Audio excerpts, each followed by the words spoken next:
Bonjour à tous et à toutes et bienvenue sur le bon MJ. Cette semaine, petite vidéo de pitch ton JDR. Il y en a déjà eu un la dernière fois. En gros, le concept, c'est simplement qu'il y a des volontaires sur le Discord qui présentent un jeu en un temps limité, tout simplement. J'essaierai dans la mesure du possible de mettre des petits liens vers les jeux dont ils parlent en description. Si ce concept vous intéresse, n'hésitez pas à rejoindre le Discord. D'ailleurs, j'y pense parce que là, il y a quelqu'un qui a présenté son jeu du coup. Et si vous-même, vous développez un petit jeu en amateur ou que vous vous apprêtez à faire un financement participatif ou quoi que ce soit, vous pouvez aussi faire ça en fait dans ce format. Vous n'êtes pas obligé de parler d'un jeu que vous n'avez pas créé, de présenter un jeu déjà connu finalement. Vous pouvez vraiment en fait profiter de ce petit moment pour mettre en lumière un truc qui vous plaît, tout simplement. Voilà, bonne écoute. Alors, moi je voulais vous pitcher le jeu Mutant et Mastermind, qui en est à sa 3e édition, donc la version française est sortie il y a quelques mois. Et donc, roulement de tambour, comme son nom l'indique, Mutant et Mastermind, vous allez jouer des mutants, donc des super-héros, qui vont combattre le mal, et ce qui est très sympa dans ce jeu, c'est qu'on est vraiment là pour recréer un peu les films hollywoodiens, quoi. On est là pour jouer les Avengers, pour jouer des héros de DC. C'est vraiment popcorn, c'est vraiment feu d'artifice, des pouvoirs super puissants partout, des PJ hyper forts qui normalement réussissent ce qu'ils essaient d'entreprendre. Vos PJ vont pas mourir par hasard, il est très peu probable que vos PJ meurent, et il est quasiment certain qu'ils vont réussir leur mission de départ. Après, ce qui va être intéressant dans ce jeu-là, c'est le chemin, entre guillemets, pour réussir cette mission. En termes de système, c'est un système classique, ça se joue au D20. Donc voilà, vous avez un seuil de difficulté, vous lancez votre dé, vous rajoutez votre valeur de compétence, et puis vous passez la difficulté ou vous la passez pas. L'idée, ça va plutôt d'être essayer de pousser ces PJ à faire des choses exceptionnelles, parce qu'après tout, ce sont des héros. Après, il est toujours possible de modifier un peu le système pour faire quelque chose de plus gritty, de plus sombre, mais vraiment, je pense que l'essence du jeu, c'est d'être en mode hollywoodien, quoi. Et après, ce qui est intéressant, c'est qu'on est vraiment dans le trope classique du film ou de la série de super-héros, c'est-à-dire que vos PJ vont rencontrer des difficultés, et en fait, contrairement à certains autres jeux, c'est quand ils vont rencontrer des difficultés, des échecs, que vous allez les récompenser. En fait, vous allez leur donner ce qu'on appelle des points de héros, et c'est les points de héros qui vont accumuler au fur et à mesure de la partie ou de la campagne, qui vont leur permettre, à un moment, quand ils vont affronter le grand méchant final, de vraiment faire feu de tout bois, de booster un peu leur pouvoir, pour que ce soit vraiment du grand spectacle, et qu'ils arrivent à vaincre l'ennemi final, quoi. Et ce qui est intéressant dans ce système aussi, c'est la façon de décrire les pouvoirs. En fait, on les décrit pas visuellement, mais on les décrit selon leurs effets. Donc en fait, il n'y a pas de limite à ce qu'on peut faire avec ces pouvoirs, il faut juste trouver comment le décrire correctement avec le jeu. Donc c'est peut-être la partie où il est un peu crunchy, on va dire, un peu difficile, mais par contre, ce qui est très cool, c'est qu'il est vraiment plus difficile sur la partie création de perso, mais par exemple, vous faites un one-shot, vous prenez des pré-tirés, et boum, vous avez enlevé toute la difficulté du jeu, et du coup, vous pouvez juste jouer Cyclope, Wolverine ou Batman. Et de la même façon, un Batman, vous pouvez le créer de façon à ce qu'il soit aussi fort dans l'idée qu'un Superman, ce qui fait qu'il n'y a pas vraiment de limite à ce que peuvent jouer les joueurs. En fait, il n'y aura pas de frustration ou de désavantage par rapport à ça. Donc c'est vraiment un jeu très très cool pour jouer des super-héros hyper forts, et vous pouvez jouer des super-héros qui vont comme je disais, de Batman à Thor, voire des demi-dieux, voire des entités cosmiques, si vous êtes vraiment dans ce délire-là. Donc vraiment un jeu que je recommande chaudement, Mutant et Mastermind. Bonjour à toutes, bonjour à tous, c'est Santa Claus. Alors moi, j'ai 3 minutes pour vous parler de Lady Blackbird de John Harper. Alors, qu'est-ce que c'est que Lady Blackbird ? C'est un jeu de rôle qui se passe dans les contes de l'Indomptable Bleu. C'est un univers créé de toutes pièces pour ce cadre de jeu. Et le propos, c'est qu'on voyage dans un monde qui flotte sur une mer de nuages, un peu comme dans Trip to Sky pour ceux qui ont vu passer la publication. Dans cette mer de nuages, il y a plusieurs îles célestes qui flottent, et en gros, ça crée une grande galaxie en 2 dimensions, où les gaz les plus lourds s'amoncellent pour former une sorte de mer corrosive, où il vaut mieux pas s'enfoncer, et ça a la forme d'une grande soucoupe qui tourne sur elle-même, avec en son centre une étoile comme point central. Dans Lady Blackbird, on voyage d'île en île à bord de vaisseaux mécaniques, les navires célestes, et leur taille, elle peut varier de la taille d'un cuirassé impérial, comme dans Star Wars, à celle d'une toute petite embarcation. Et là, au milieu, il y a tout qui est possible. Il y a une part de sauvagerie, parce qu'il y a des poulpes célestes qui rôdent un peu dans la mer de nuages. Et en termes de connotation, on est dans un univers un peu steampunk, avec un mélange de sociétés d'Ancien Régime. On est entre les films d'exploration comme Master and Commander. Il y a une forte influence de KPDP et un mélange de drames sociaux comme dans la tragédie traditionnelle. Le système de jeu, c'est un système narrativiste qui tient sur une demi-page. Donc le MJ, il est dépossédé d'une grande partie de son pouvoir narratif. En termes de règles, les joueurs, ils ont un pool de dés qui peut monter jusqu'à 7 dés et ils se saisissent d'autant de dés qu'ils peuvent invoquer de traits qui vont dans le bon sens de l'action. Une fois qu'ils lancent les dés, ils doivent confronter leur réussite à un niveau de difficulté qui a été imposé par le MJ. Ce qui change drastiquement avec le jeu de rôle traditionnel, c'est que toutes les actions sont toujours réussies.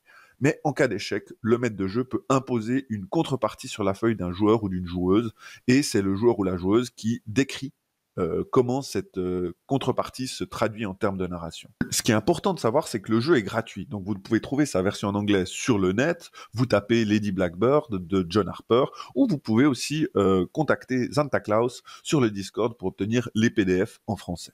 L'avantage de ce jeu, et pourquoi il est incroyable, c'est que c'est les joueurs et les joueuses qui créent l'histoire. Le MJ, en gros, c'est un tremplin, un trampoline qui permet à la table de prendre son essor.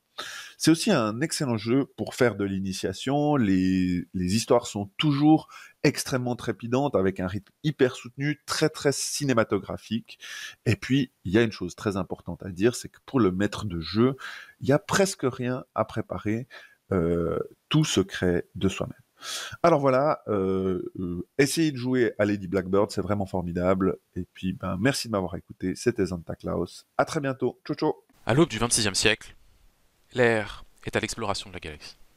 Si la situation dans les mondes colonisés est encore stable, les grands empires interstellaires redoublent d'efforts pour la suprématie. Et poussés par des jeux d'alliance, la menace d'une guerre totale se concrétise. Les individus progressent de plus en plus, projetés au-delà de leurs limites naturelles, par des augmentations toujours plus performantes.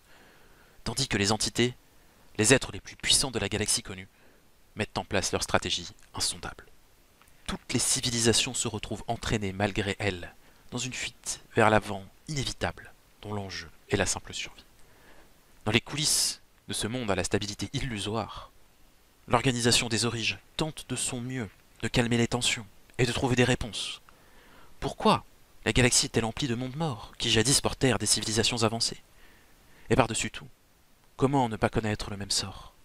Comment lutter contre ce qui semble inéluctable? L'extinction.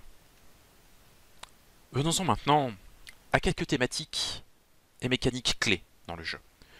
Nous sommes donc dans un univers où le voyage supraluminique est possible. Le jeu comprendra des mécaniques permettant la création de vaisseaux spatiaux et leur affrontement. Les expéditions peuvent durer des mois ou des années. Le théâtre de possibilités est une galaxie entière, peuplée de diverses civilisations avancées ou non, mais aussi de nombreuses ruines à exhumer pour mieux comprendre les mécaniques de ce monde. Ce qui nous emmène aux espèces et factions jouables.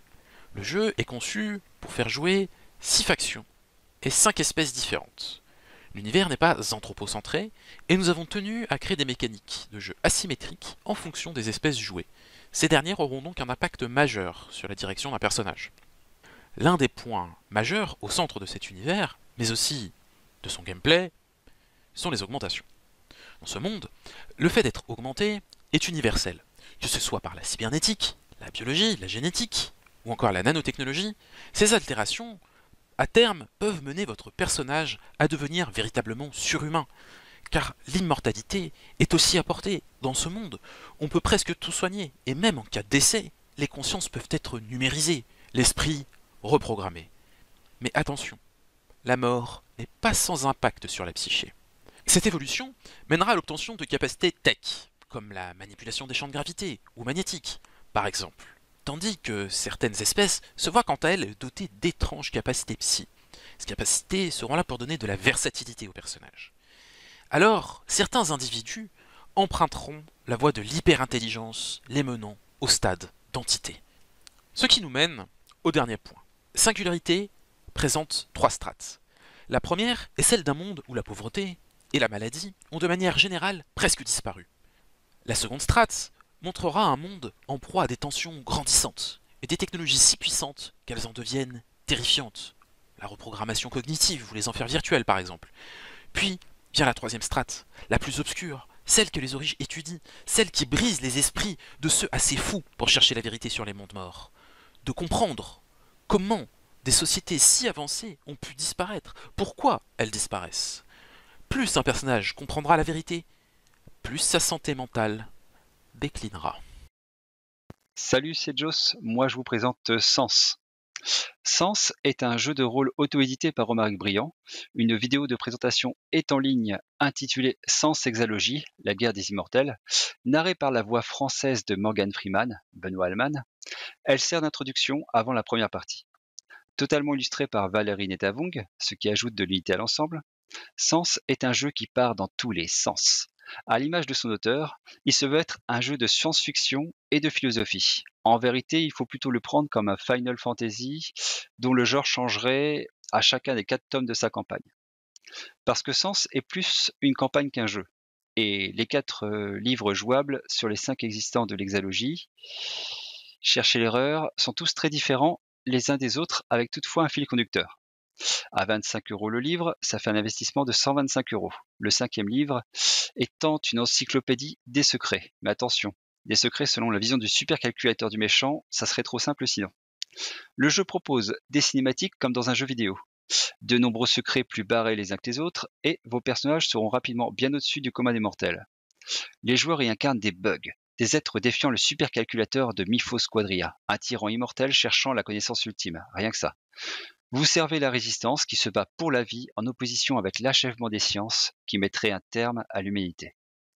Le maître de jeu devra acheter les 5 livres du jeu pour en déchiffrer toutes ces runes, premier défi véritable du jeu, ingurgiter des dizaines d'heures de podcasts de la cellule pour comprendre le sens de ce qu'il a bien pu lire, et reforger le jeu à son image pour être vraiment à l'aise. Les livres, au-delà du premier, peuvent se lire comme des romans, la narration prenant des personnages de joueurs lambda sous la forme d'une pièce de théâtre, ce qui est plaisant à la lecture, mais pas forcément efficace pour mettre vos propres joueurs dans le contexte. Les points forts du jeu sont donc son histoire et son style artistique. Je conseille de respecter le mode de jeu sans dés et les 6 caractéristiques. 3 paires qui s'opposent, vie, mort, cosmo, chaos, création, néant, qui sont centrales au système et à l'histoire, tout en modifiant le reste à votre guise. Notons aussi que le système de faits, ce qui caractérise le personnage, est intéressant à garder. Après avoir élingué les règles et le contenu de la campagne, compromettant, vous disposez d'un extraterrestre du jeu de rôle qui ne mérite qu'à être testé et nul ne sait dans quel sens la partie va partir. Si vous cherchez une expérience novatrice, que vous ne comptez pas votre temps de préparation et que vous avez au moins une centaine d'heures de jeu devant vous, vous avez à mon sens le profil pour ouvrir ces livres maléfiques. Voilà, eh bien bon courage et bonne partie si vous vous lancez dans ça.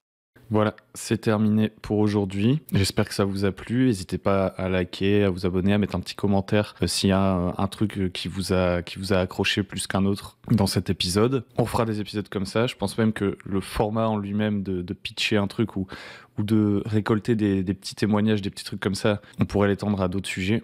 Donc si vous avez des idées, n'hésitez pas en commentaire. Et si vous voulez participer, rejoignez le Discord. Voilà. Merci de nous avoir écoutés, en l'occurrence. Et puis, une très bonne journée et bon jeu. Ciao.